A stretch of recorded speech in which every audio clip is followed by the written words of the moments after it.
Hello students, we have completed the refractive index and numericals based on the refractive index. We will study today refraction through glass slab. Means what?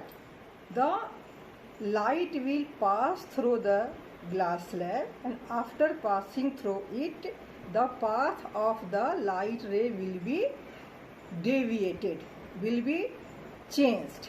That we will verify on the basis of a small demonstration. And already all of you know this is a glass slab. This is a rectangular glass slab. Means what?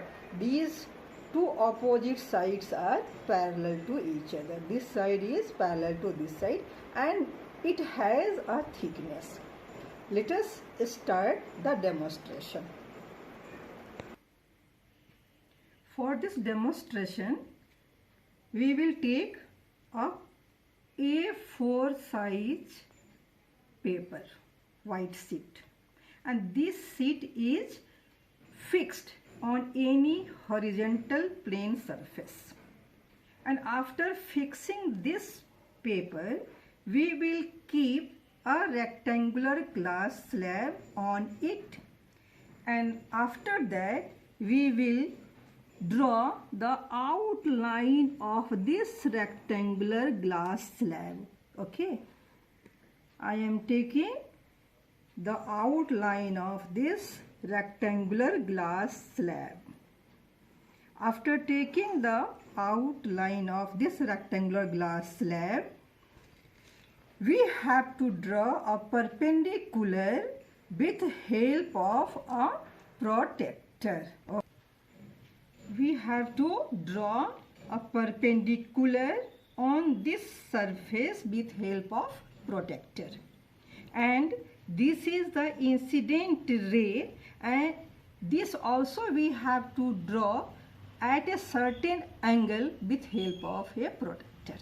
Okay, after that we will put here pins. Generally we use pin, paper pin.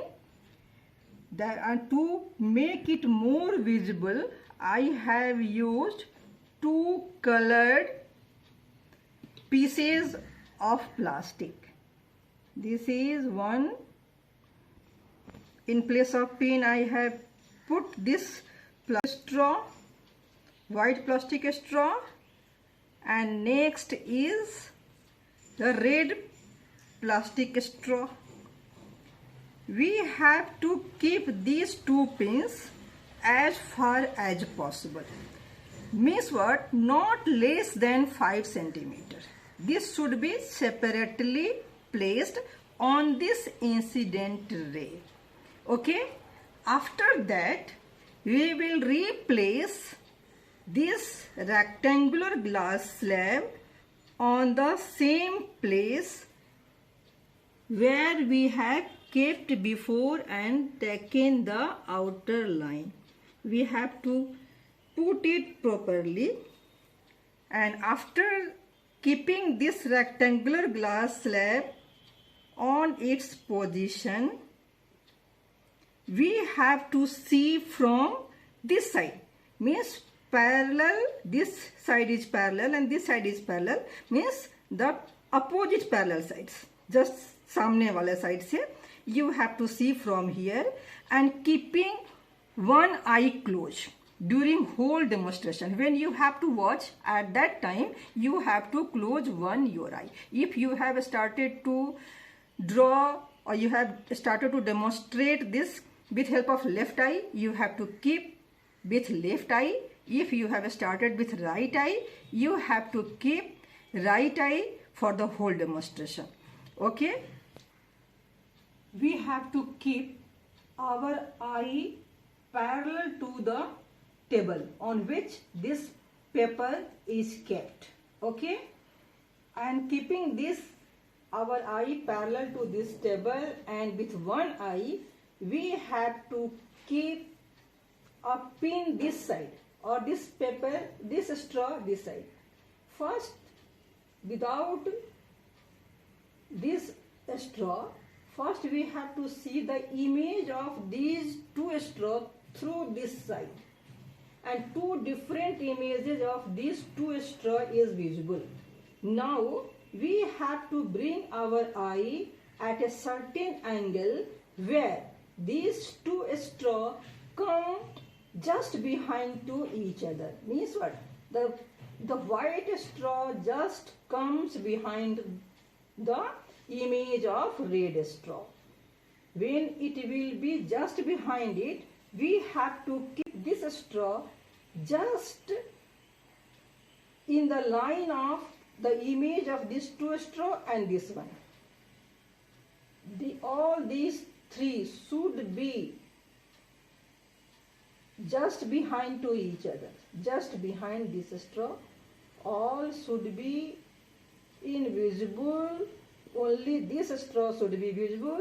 By moving our head left and right, we can see where this straw is kept, where these images of these two straw is just behind it. Foot of the straw must be watched so that they come just behind. These two images should be just behind this straw. Okay, I think this is the right place. And after that, one more straw I have to put there. Okay, now there are three straws, and from here I am looking the images of these two straw through this side, and along these images of these two straw and this straw are along the same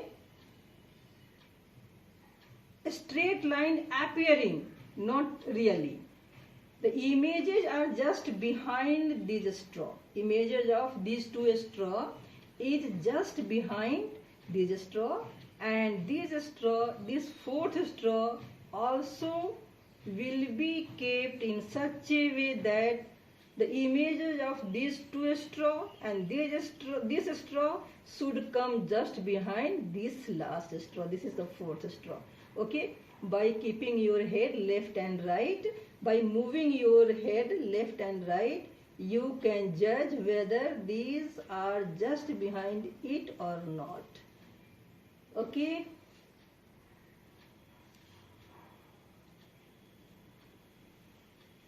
This is the right place. Okay. Now what we have to do, I will remove this straw, and at the center of this I will make a point here, and center of here also I will make point, and after that we will join these 2 points with this side of the rectangular glass slab.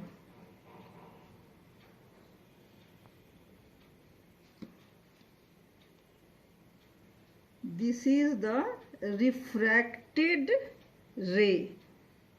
This is the refracted ray after refraction through the glass slab. Okay. After this we will draw here a perpendicular at this place also, and we have to join these 2 points.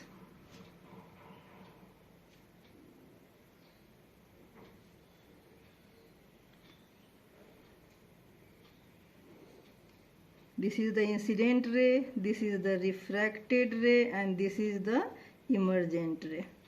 Means what? This ray is refracted at this point, and this ray is also refracted at this point, and after that we get this ray. Here we will draw a perpendicular with help of protector. Or now I will extend the incident ray. The extended ray should be drawn by dotted line.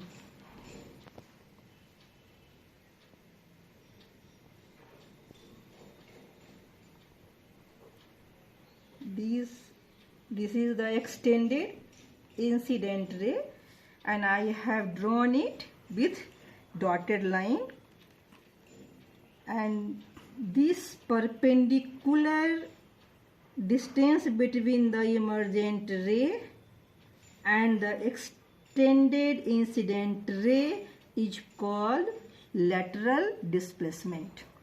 After refraction through these two surfaces from air to glass and again from glass to air, this incident ray is shifted laterally. Although the direction of incident ray and emergent ray is same, but this incident ray due to diffraction through glass slab shifted laterally. That is why these two lines are parallel to each other, and this is called lateral displacement. Now, how to label this ray diagram, I will explain you. All of you understood this is the normal. I have named M and M dash, and suppose this is N and N dash. This ray is incident ray. I have started from A, and this point is assumed B, and this is C, and this is D. This is the angle of incidence.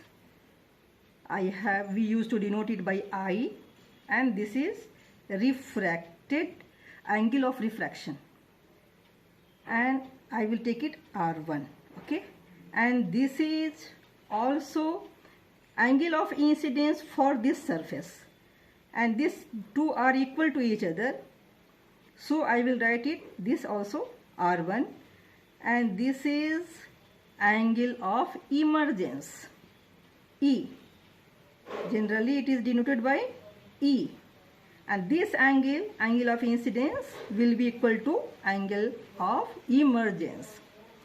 This also verifies the principle of reversibility. Due to that only the angle of incidence is equal to angle of emergence. Now let us see how we will level it. We are not going to level by drawing the straight line and writing this. We have to level it in different way. I will write here AB, and this is incident ray, incident ray, AB is incident ray, BC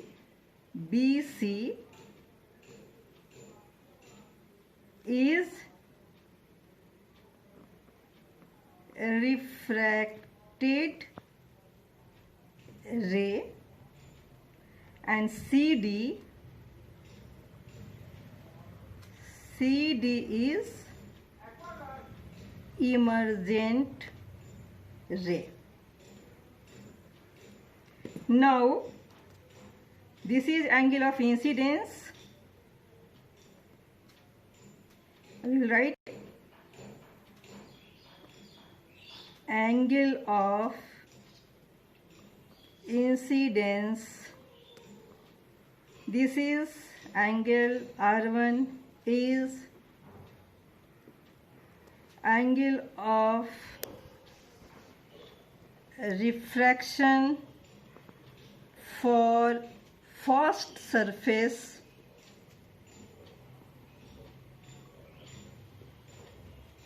and angle R1 is angle of incidence for second surface,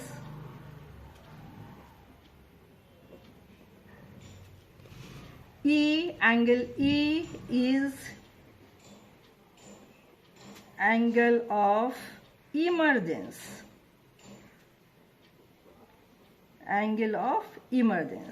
and this X is lateral displacement.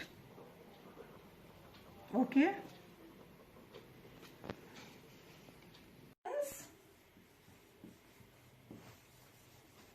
on the basis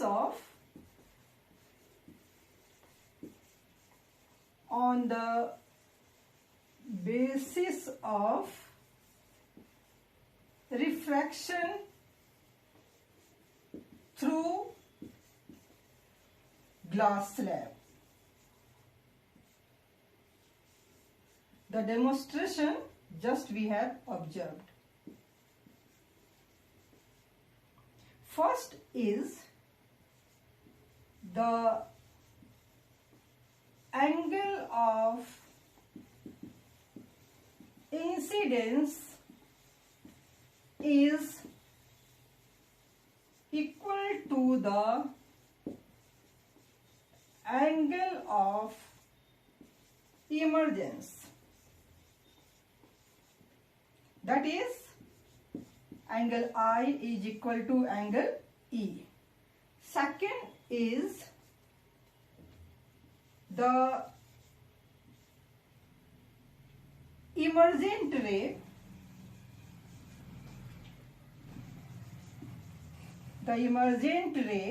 and extended incident ray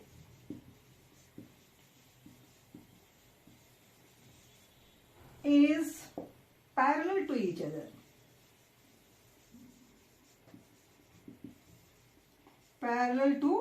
other. That is, the incident ray and emergent ray are in the same direction, but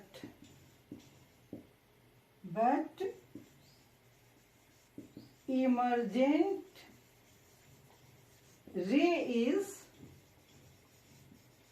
laterally displaced. Just see.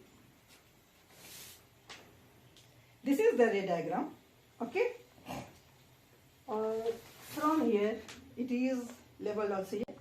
The angle of incidence is equal to angle of emergence. The angle of incidence is equal to the angle of emergence. You can measure it with help of a protractor. Second point is emergent ray and extended incident ray is parallel to each other. These two rays, incident ray and extended, this is the extended incident ray and this is the emergent ray, they are parallel to each other and they are in the same direction, but emergent ray is laterally displaced. Okay, and finally we will define the lateral displacement. The lateral displacement is perpendicular distance between the extended incident ray and emergent ray. These are the conclusions on the basis of refraction through glass slab. Fourth point, this we will write it here. The perpendicular distance. Perpendicular distance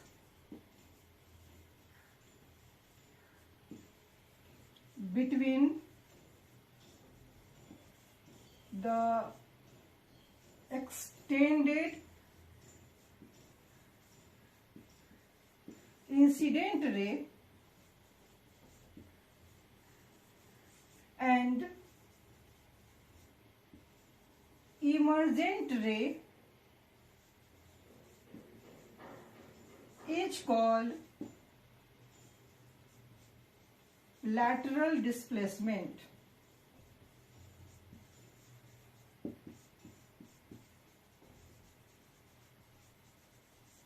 So many times already we have seen in this demonstration. This is the perpendicular distance and this is called lateral displacement. And this lateral displacement depends on the 4 factors. First, the angle of incidence. Next, the refractive index. And third, thickness of the glass slab. And last one is on the wavelength of light ray, or you can say the color of light ray. Let us see here.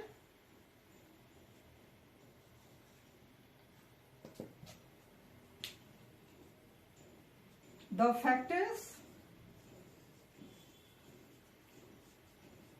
factors on which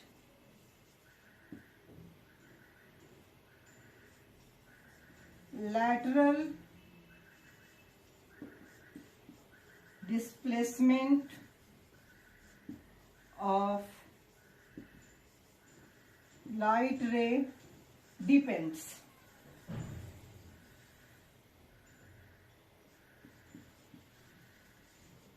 First, the angle of incidence. Second, refractive index of the material.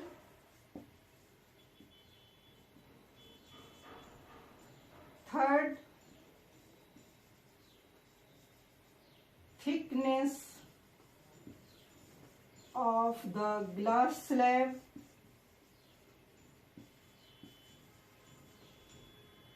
And last is the wavelength of light ray. You may write the color of light ray also, because different color have different wavelength, or color of light ray. Now let us see how this displacement changes on the basis of these factors. When we increase the angle of incidence, the lateral displacement will increase. When the refractive index of the material, glass also have different material. Flint glass, quartz glass is there, and these glasses have different refractive index. Then when the refractive index of the glass slab will increase, the lateral displacement will increase. Thickness of glass slab will increase, the lateral displacement will increase. That is, when we will increase the angle of incidence, refractive index, thickness of glass slab, the lateral displacement will increase. And when the wavelength of light ray will increase, the lateral displacement will decrease. Now let us write it. Thus, lateral displacement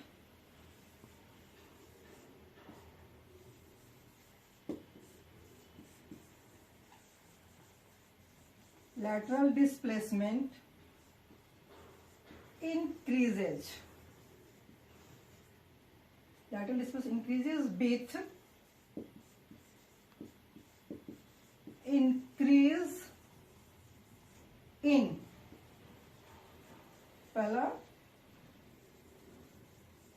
angle of incidence, refractive index of the material,